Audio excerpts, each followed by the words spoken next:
Welcome to the Rim Break Rodeo. We hope this video helps. You begin by measuring and heating. This matters. Combine 2 tablespoons unsweetened cocoa, 2 tablespoons sugar, and an 1/8 teaspoon of salt in a small bowl to form a paste with 2 tablespoons hot milk. You do this so the cocoa dissolves evenly. Lumps ruin texture.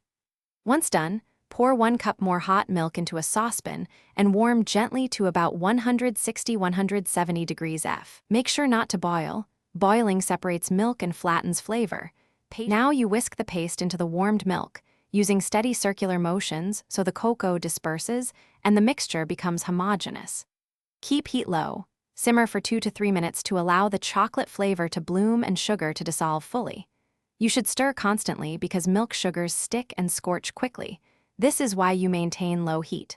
Once the mixture is glossy and slightly thickened, remove from heat to preserve aroma. Serve promptly for best mouthfeel and temperature. Finish by adding a 1/4 teaspoon vanilla or a pinch of cinnamon.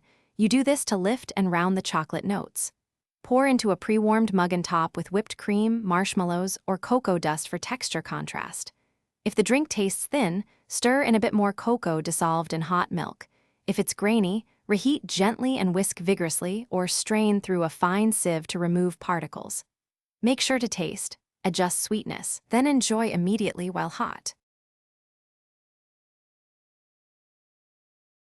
Thanks for watching. Consider subscribing if we helped you.